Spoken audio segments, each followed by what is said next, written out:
been sort of obsessed with HunterxHunter recently for only partially or Turn to Die related reasons.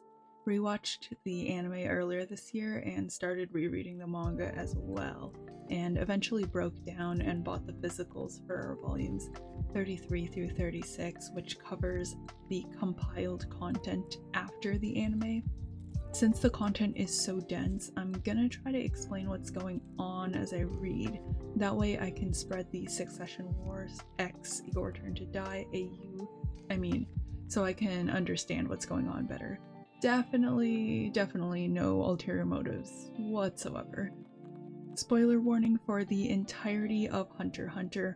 I'll be discussing events from the entire series before and after these chapters as I talk about these chapters. So if you haven't seen HunterxHunter and you wanna, defo click off and check out the anime. It's a great adaptation. At the end of the anime, the series switches protagonists from Gon to Kurapika, making this the perfect place to pick up for more reasons than one. The main point being, you don't have to know what comes before to understand most of what's going on in the next two arcs. It's kind of like JoJo parts. Gon's story, covered by the anime, is a more typical shonen of a boy going on an adventure and getting stronger while seeking to find his dad. He finally met his dad in the last episode, and now we're widening our scope of the world to more complex themes of politics and socioeconomic inequality, with Kurapika, who is more grown up and jaded in contrast. His journey of revenge ideal in tone for the arc. Synopsis and context. Dark Continent Preparation Arc, Chapter 340.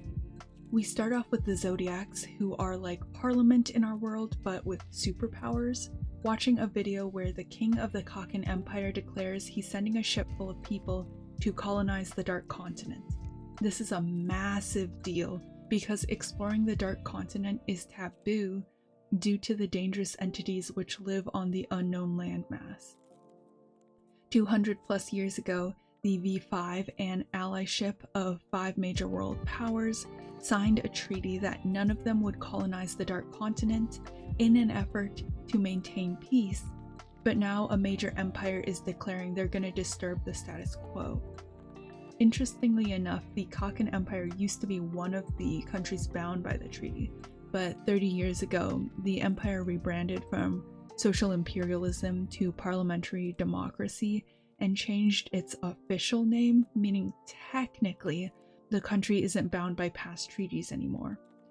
Technically being the key word here, since obviously the other world powers expect Kaken to renew all its treaties officially. The country's basically the exact same, just with a couple words chopped off its official legal name. Kaken just hasn't renewed any of those treaties yet, so the king has a legal loophole. This is like the UK declaring they're gonna go colonize Mars after the United Nations agreed none of the member countries would try to colonize Mars because the planet is covered in alien diseases which could wipe out humanity if brought back to Earth by accident. While this might normally cause public outrage, the Kaken Empire has partnered with Captain Beyond Netero. After the king makes his declaration, Captain Beyond makes a rousing speech, calling everyone to action and adventure. The Dark Continent may harbor horrific dangers, but it could also harbor miracles of medicine and untapped resources. Not only was Beyond's late father a beloved leader, but Beyond himself has insane public presence. Since Beyond's speech is paired with the Kaken Empire's declaration and posted on social media, the public forms a super favorable impression of Kaken's Dark Continent Expedition project. This puts V5, the remaining world powers, in a bind as they can't publicly denounce Kaken. The V5 decides to ask the Zodiacs to hunt Beyond, or diplomatically arrest him essentially, using both the fact that he's disturbing the peace and the technicality that Beyond didn't fill out paperwork to make a legal Dark Continent trip as a warrant, likely to get him to try to take back his speech.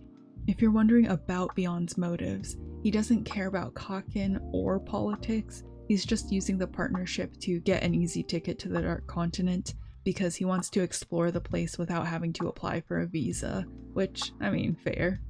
At first, the Zodiacs are skeptical their late leader Isaac Netero had a kid, but after watching Beyond's speech, they're convinced even without a blood test, because Beyond radiates the same leadership energy as Netero, the same powerful charisma. They're torn about what to do before their secretary Beans tells them Netero left them a video to watch if his son ever planned to set off for the Dark Continent. Some of the Zodiacs say they should wait for all their members to gather to watch the video together, but their leader Cheadle says the 2 members who are absent resigned, so they're good to watch. Chapter 341. Bureaucrat guys in charge of the red tape visa agency keeping people from the Dark Continent give us our first glimpse at the terrors of the unknown landmass, with a trip into a high-security facility where the government keeps the preserved remains of past Dark Continent explorers. We see people wrung out like towels, bodies squished into piles of skin, bizarre parasites, a living zombie which can't die. This is like learning the FBI has corpses of people killed by aliens locked away in an underground science bunker, while the public still thinks no one has explored Mars. The Zodiacs play the video on which Netero reveals even though officially the V5 agreed not to colonize the Dark Continent, secretly they try to do it anyways. They sent their own research teams to explore, and those few who survived brought back extinction-level threats known as calamities on their return trips. This is like the United Nations agreeing none of the member countries would colonize Mars, but some of the countries tried it secretly anyways.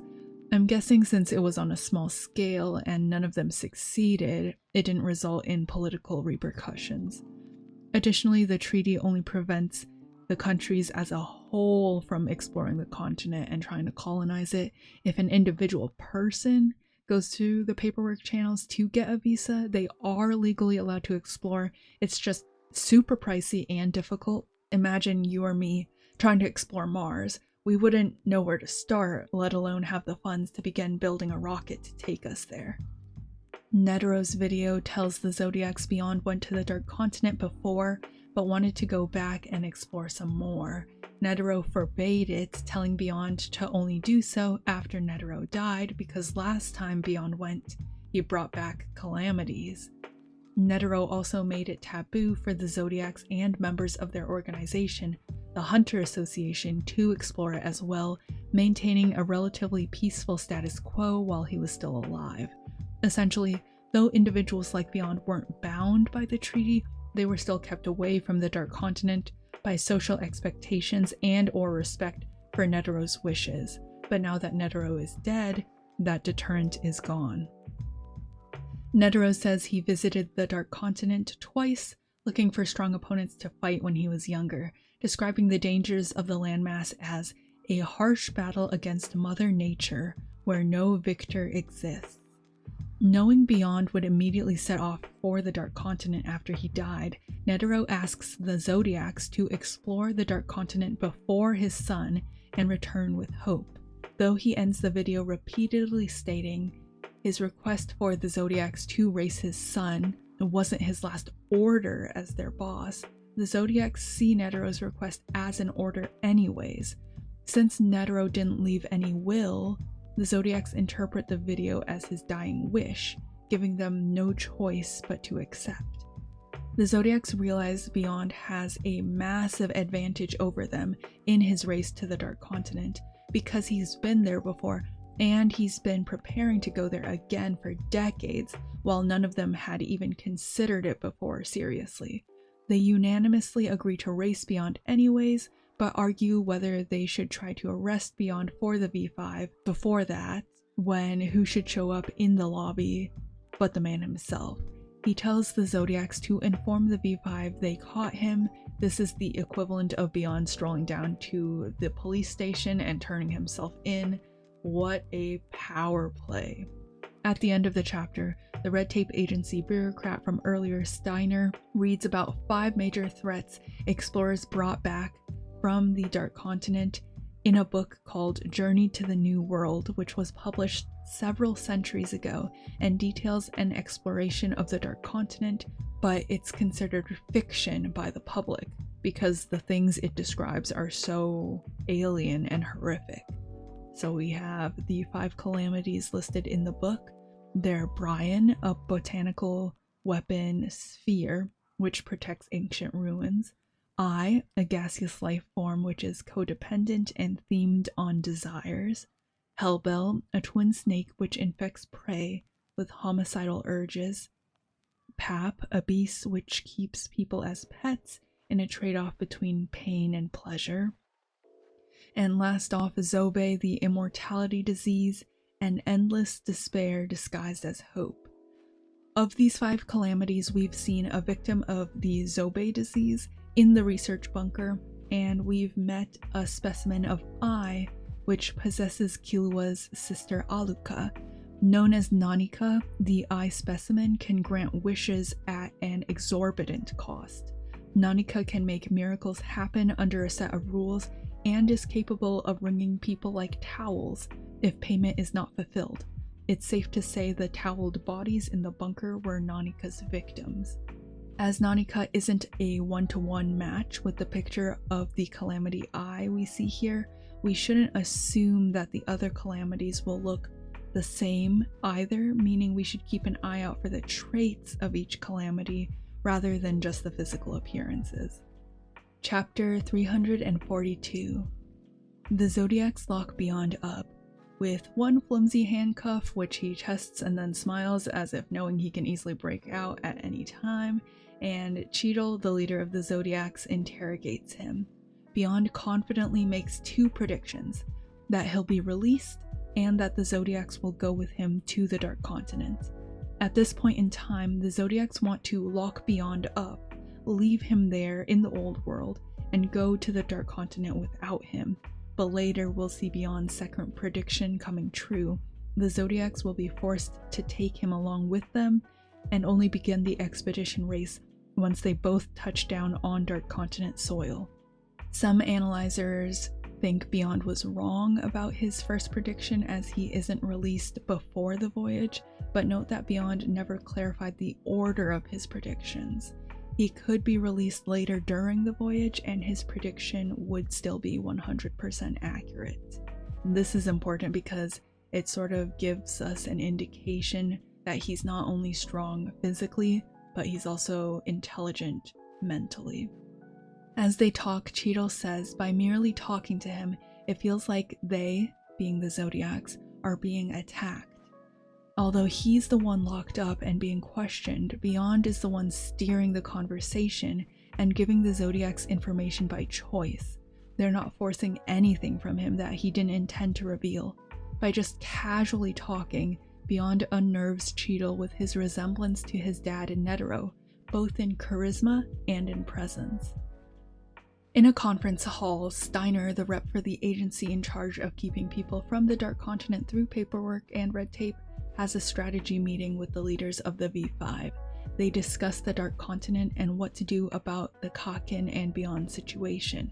We see a world map showing the Dark Continent is gigantic, and the known world is but a drop in the pond in comparison.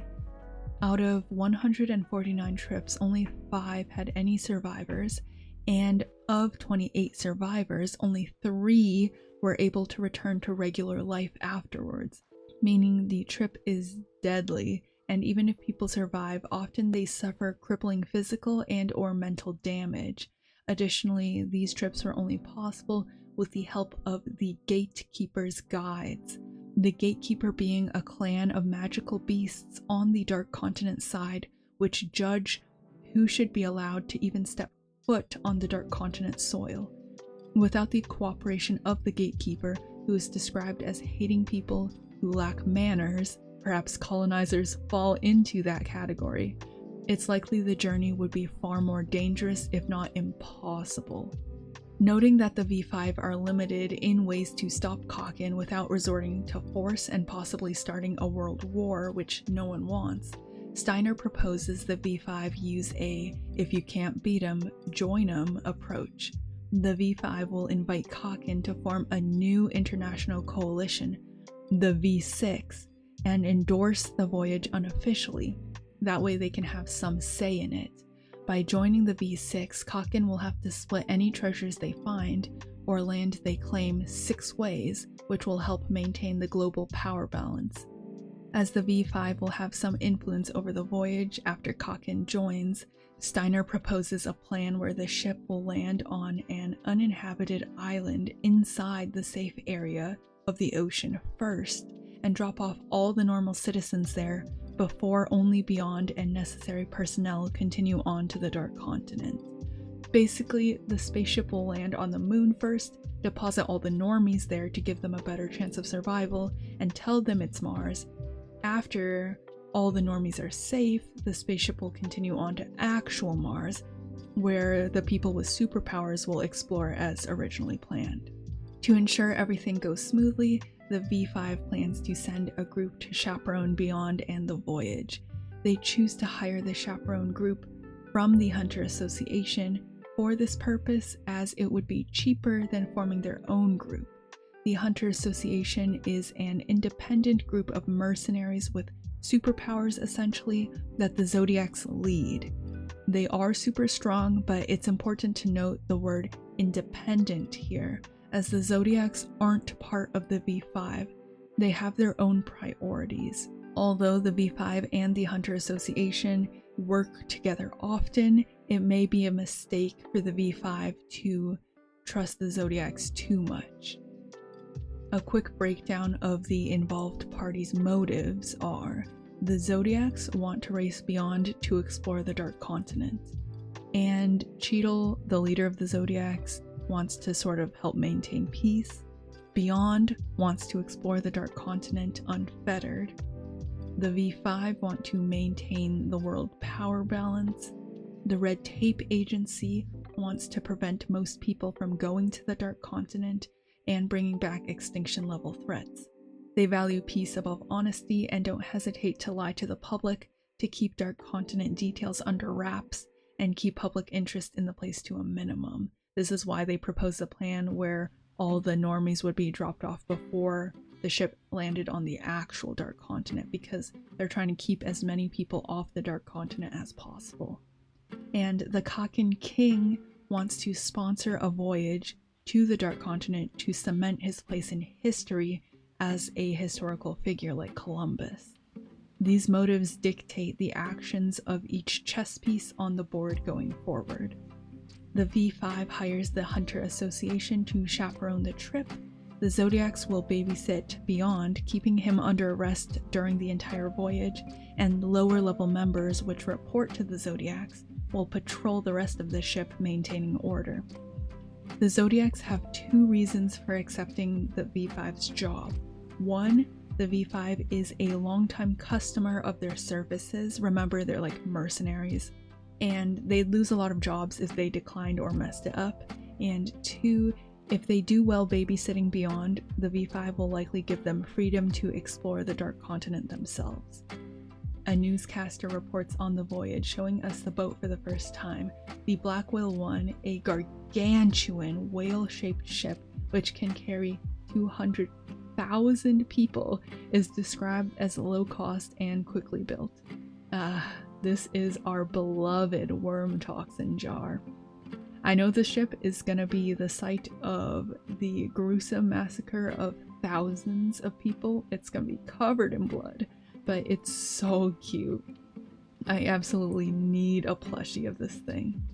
As the number 1 hints, however, the Black Whale 1 is only the first of many ships which are planned to be built. The King of Kakin is already building an additional 20 more and plans to send 100 million colonizers to the Dark Continent over the course of the next 5 years. He's definitely getting a little bit ahead of himself here, but, you know, I guess no one can stop him, really. Also, I'm sure cutting corners on ships carrying thousands of people is a great idea. Lifeboats, who needs them? No historical tragedy to teach us the importance of those. Definitely not. For the first voyage, the King of Kakin and 14 Kakin heirs, his children, will board along with thousands of civilians picked by lottery. The news anchor goes on to discuss possible dangers to this voyage of the century, but it's clear that normal people can't really comprehend the possible dangers. They dismiss the dangers as hypothetical myths to laugh about and proclaim confidence that modern medicine could cure any disease brought back. This is like assuming penicillin would cure all alien diseases when it doesn't even work on the majority of human bacteria. The reporter emphasizes explorers could possibly find miraculous medicines and describes the Dark Continent scramble as a gold rush. In Beyond's base, we see all the members of his exploration team. While Beyond will be in jail on the ship, his team will be able to do what they wish. In this base, the two Zodiacs who resigned, Jing and Periston, face off. Periston, the former Rat Zodiac, has joined Beyond's crew as his second-in-command, and Jing, Gon's dad and the former Boar Zodiac, asks to join as well. Jing claims Periston would have sent 5,000 Chimera ants to mess with the Hunter Association if they hadn't stepped up and accepted Netero's request. In the last major arc of the anime, mutant humanoid ants kidnapped a bunch of people, stuffed them into cocoons, and rebirthed said humans as intelligent mutants. After the Ant King was defeated, Periston sent his lackeys to gather up a bunch of unhatched cocoons and bundled them off somewhere. They've hatched since then, so Periston essentially has a mini army of Chimera ants hidden away somewhere, but as of now, we don't know what he wants to do with them. Jing tells Periston to stop messing with the Hunter Association and the Zodiacs and play with him instead.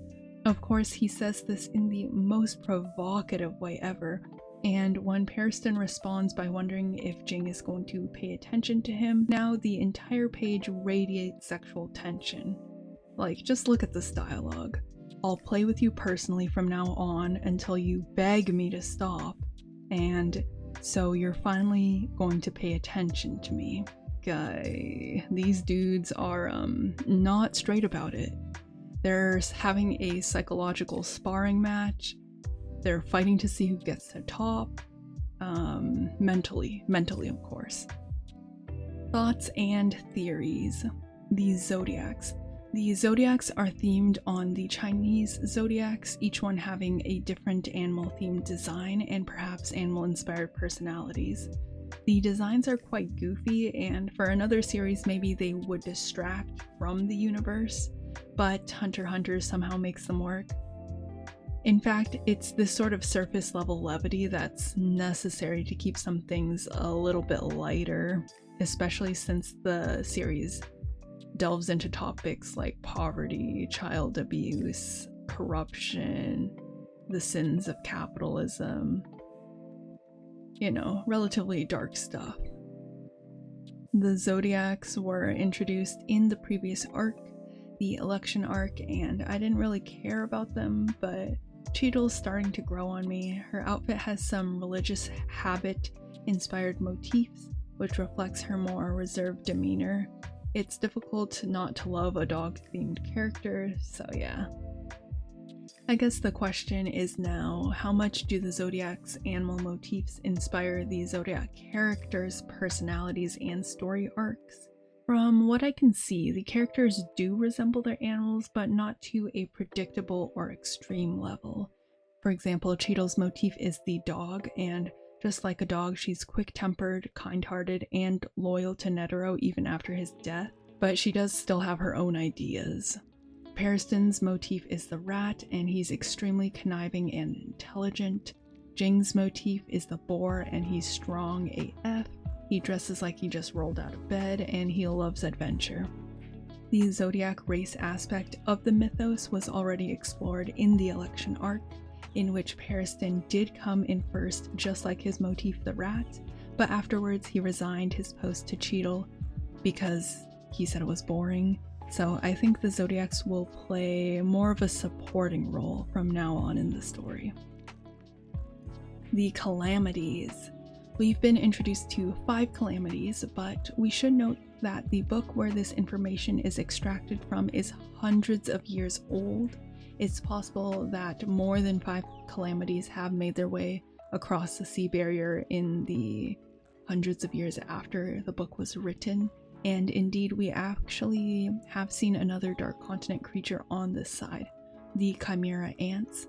So it's possible more unknown/minor threats than just 5 exist on this side already. I'm saying this because some believe Kurapika's clan with the Scarlet Eyes originated from the Dark Continent. Additionally, some believe the Sonata of Darkness, which Melody is seeking, and the Ninja Scroll, which Hanzo is seeking, are Dark Continent artifacts as they have crazy and sinister powers.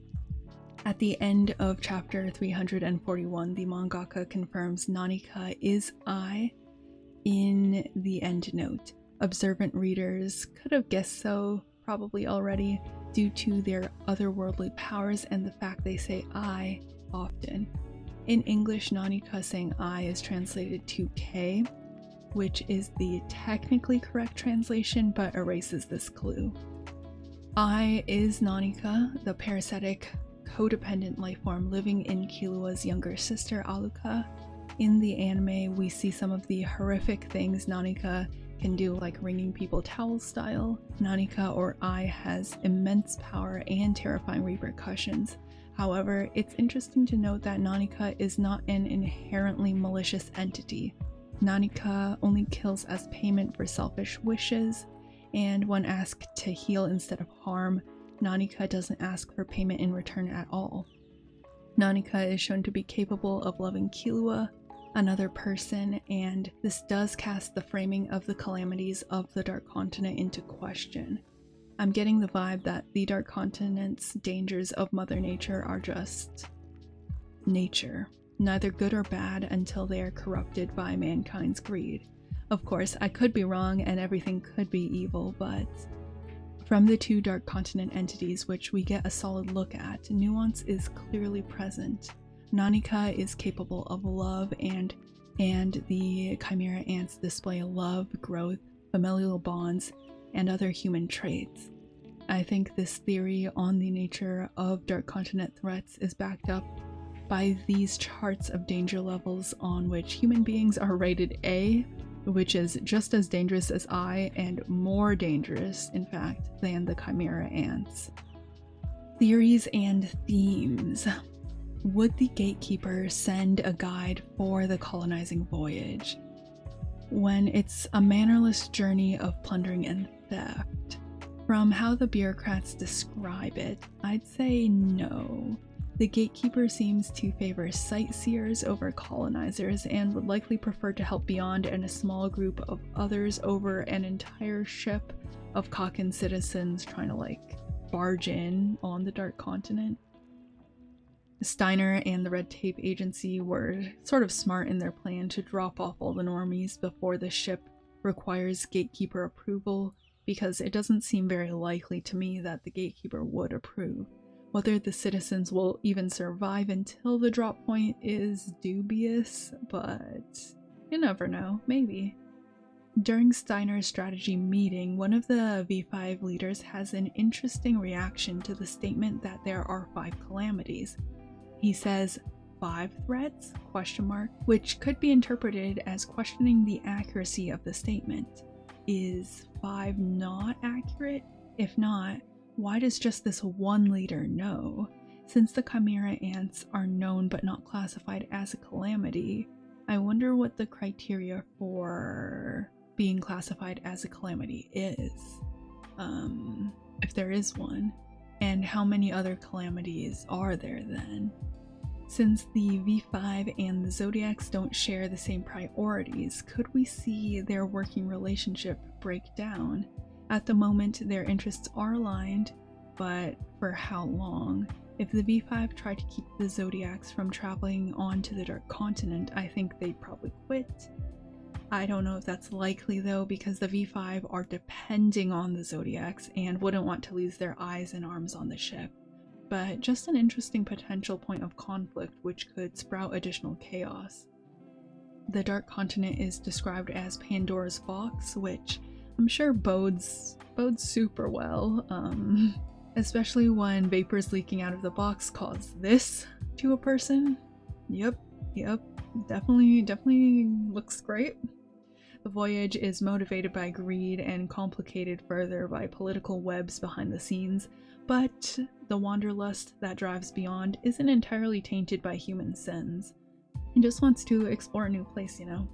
Exploration of the unknown is a major theme of HunterxHunter, so I'm sure the journey won't be purely a negative experience. There are horrors on the Dark Continent, but the news anchor wasn't wrong when they speculated there could be some miraculous medicines as well. Just as an example, we see the Calamity Eye is capable of healing someone from the brink of death. One Nanika heals gone. Some themes I'm already picking up on are curiosity, that being adventure and exploring the unknown, embodied by Jing, Beyond, and the Zodiacs.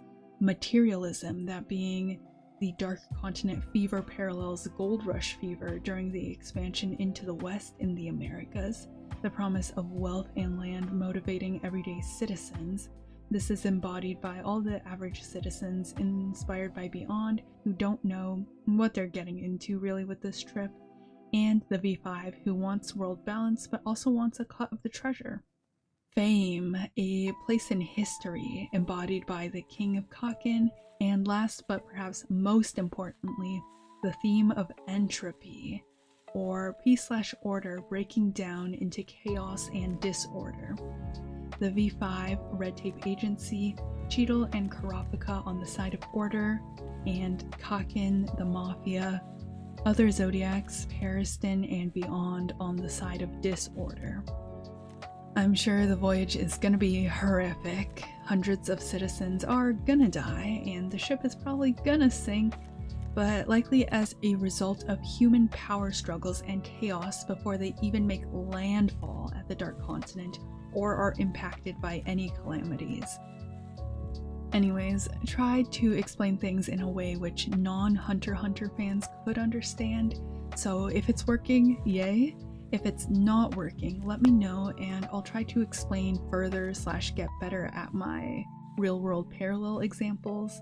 Thanks for letting me infect your brain today with the HunterxHunter stuff. Sar signing off. Good night. Maybe let the bedbugs have a little bite.